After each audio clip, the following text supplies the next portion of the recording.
Bonjour mesdames, mesdemoiselles, messieurs et bienvenue à votre nouvelle émission sur le frère Zach, sur sa vie et sur son ministère.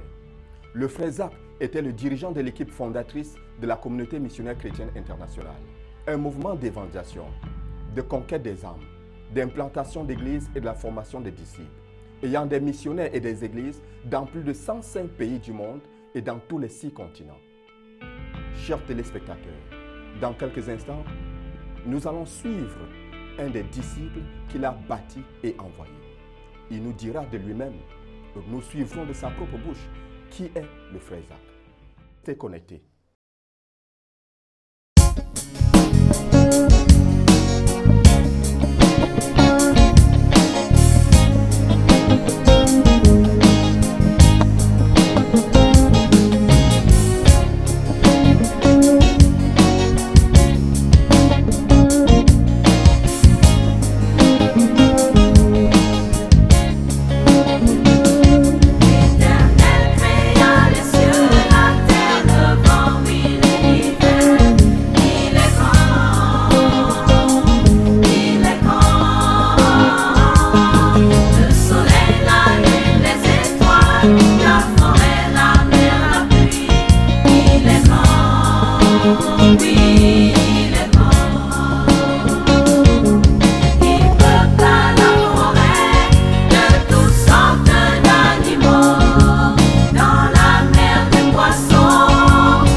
Bonjour, je suis le frère Fidèle Le Bon Bakam. Je suis notre missionnaire au Sénégal, basé à Dakar, depuis 2004. J'ai cru en 1995 à Yaoundé. Et peu de temps après, je suis allé, 3 mois après, je suis retourné à Bafoussam, où se trouvaient mes parents. J'étais allé à Yaoundé seulement pour un travail. Et c'est là que j'ai intégré l'église locale à Bafoussam et j'ai commencé à grandir spirituellement et à servir le Seigneur. Plus tard, je devais retourner à Yaoundé, toujours dans le cadre de mon travail, puisque j'étais entrepreneur. Je construisais des maisons.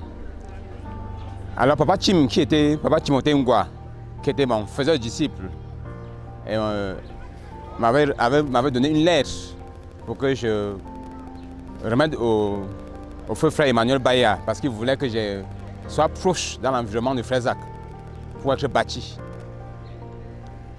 Mais pour ce premier voyage à Yaoundé, je n'ai pas réussi à avoir accès au frère Emmanuel. Et finalement, j'étais resté dans le centre de Colbison. C'était assez éloigné et je n'avais pas vraiment de rapprochement, de proximité avec le Frézac. Mais plus tard, le Seigneur a permis, par des circonstances, comme si on déménageait. Et nous sommes allés à Etourébé. Et c'est là que nous avons commencé à nous rapprocher du Frézac. Et ça, c'est par l'aide de maman Céline, qui était alors, à ce moment, qui était là notre faiseur de disciples, mon épouse et moi. Et ça, c'est dans les années 2000. Et dès que nous sommes entrés dans la vie de maman Céline, la principale chose, c'était d'aller dans la nuit de prière. Elle nous entraînait dans la nuit de prière avec le Frézac. On priait chaque nuit. Ce n'était pas quelque chose de facile. Et je devais rentrer du travail et je devais absolument être au nuit de prière. De toute façon, c'était quelque chose de... Pour suivre le faiseur de disciples, il fallait que je sois avec elle, là où elle se trouvait.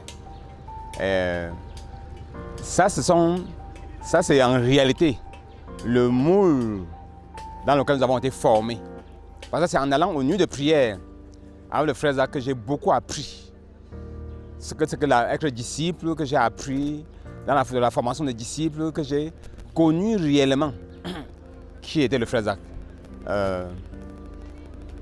Quand il enseignait, j'étais plein d'admiration parce que la sagesse qui débordait de lui était juste extraordinaire. Et je me trouvais très béni d'être dans cet environnement, d'écouter cet homme enseigner chaque nuit. Il y avait une gloire, il y avait quelque chose de très puissant. Il y avait quelque chose de tellement glorieux. Dans ces paroles, il y avait la sagesse de la vie. Je me rendais compte que être sur ces enseignements, j'apprenais beaucoup. Il enseignait sur le mariage, il enseignait sur la vie pratique, il enseignait. Ce n'était pas seulement les choses spirituelles, mais les choses pratiques. Je pense que le fait d'être à différentes nuits de prière a beaucoup façonné notre mariage. On a beaucoup appris. Et bon, il enseignait beaucoup sur la mission, il enseignait beaucoup sur le leadership, il enseignait sur beaucoup de domaines. Il enseignait beaucoup sur les finances. En réalité, je ne me sentais pas comme quelqu'un qui peut aller comme missionnaire, puisque quand je voyais mes performances, je ne me trouvais pas comme un missionnaire. Bien que de temps en temps, il y a une étincelle de la pensée missionnaire qui pouvait jaillir.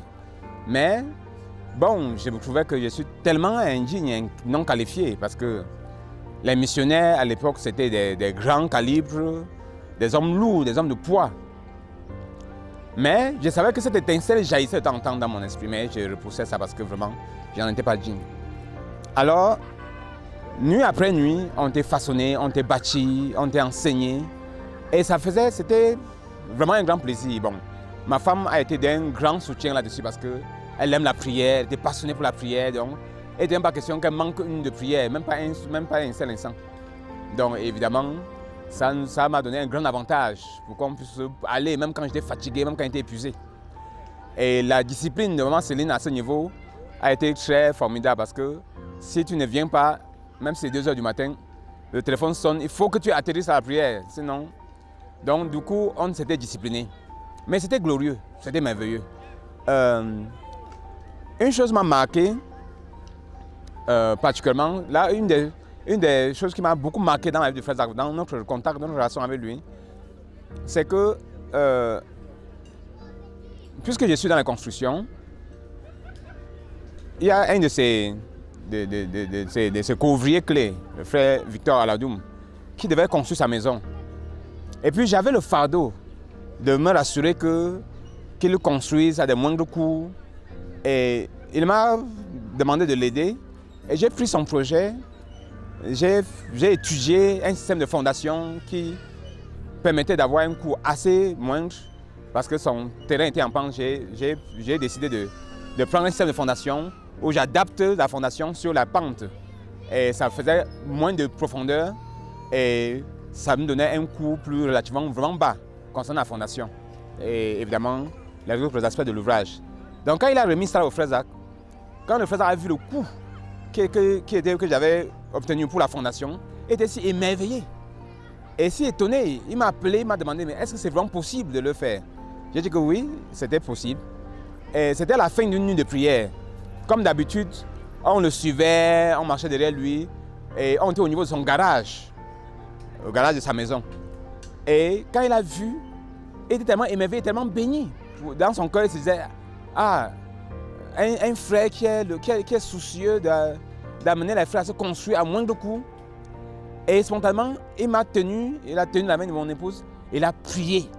Il nous a bénis, nous a bénis, nous a bénis, nous a bénis. Je me souviens que depuis ce moment-là, ma vie professionnelle a juste passé à un autre niveau. Je m'appelle que juste après ça, je n'ai gagné que des mettons en hauteur, c'est que les duplex, les étages, les duplex en étage, les duplex et les étages. Et le seul chantier de villa que j'ai gagné, c'était une réflexion qui appartenait à un colonel qui payait très bien dans le standard des grandes entreprises. Et c'est la seule villa sur laquelle j'ai construit et travaillé après que le frère a prié pour moi.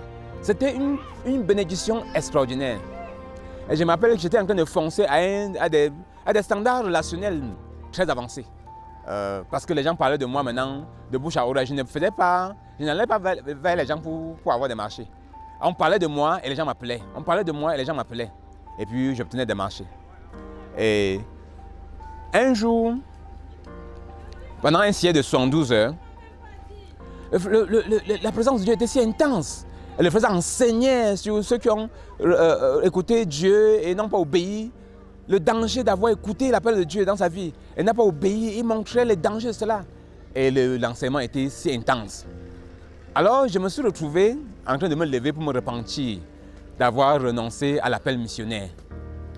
Mais dans ma tête, je me disais, ah, cette petite étincelle qui vient et que je repousse, ça doit être certainement un appel. Donc je me suis levé et je me suis repenti d'avoir rejeté l'appel missionnaire.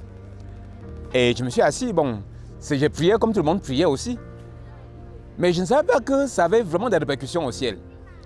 Parce que quelques semaines après, toujours dans une des nuits de prière, le frère Zach est descendu de son bureau. Et la première chose qu'il a fait, il m'appelait Bulda. Il m'a juste appelé, il a dit ce Dieu, Bulda, do you want to go to the mission field? Est-ce que tu veux aller au champ de mission? J'étais ébahi, j'étais embrouillé, je ne savais même pas. J'ai seulement, dans le zèle, je me suis seulement levé avec précipitation et dit, yes, Daddy. Mais ce jour-là, quand j'ai prié pour me repentir d'avoir renoncé à l'appel missionnaire, il somnolait un peu comme il somnole souvent quand les gens prient. Quand les gens prient. Il n'avait pas écouté cette prière. Et c'est là que Maman Esther lève le doigt pour dire que non, pendant le siège de 72 heures, il s'est repenti d'avoir renoncé à l'appel missionnaire. C'est là que le frère Zach s'est dit, ah bon? Et là, le frère Zach parlait comme quelqu'un, c'est que le Seigneur, non, le frère Zach dit que le Seigneur lui a dit que nous devons aller au champ de mission. Et puis j'étais émerveillé de savoir que Dieu nous connaît et qu'il peut donner les ordres à notre sujet. Je dis, ah, le frère Zach dit que le Seigneur lui a dit qu'il nous envoie et qu'il nous envoie très rapidement. Très rapidement. Qu'on ne doit pas aller à l'école missionnaire. Qu'on doit aller très rapidement, le plus tôt possible. Et on était perdus même.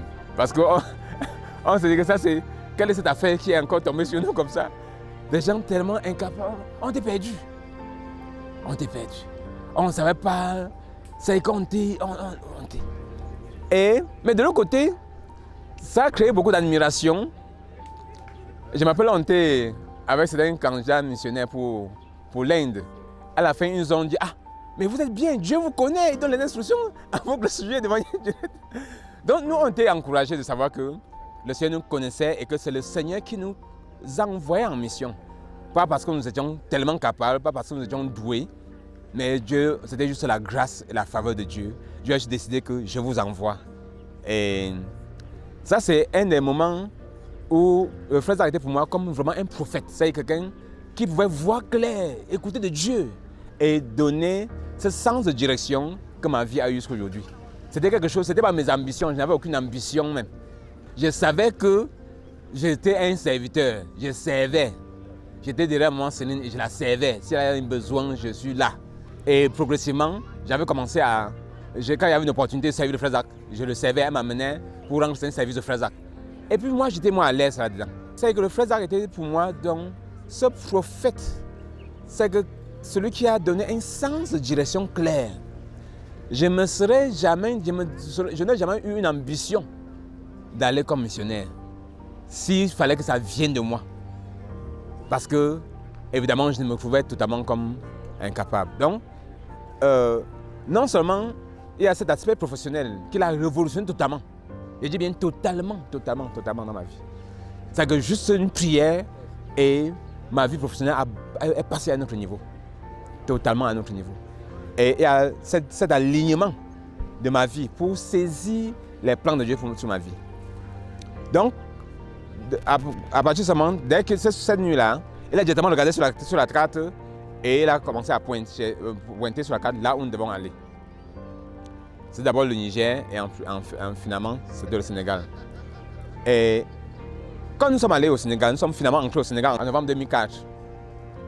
Et nous avons commencé l'œuvre, nous avons commencé à prier, à évangéliser.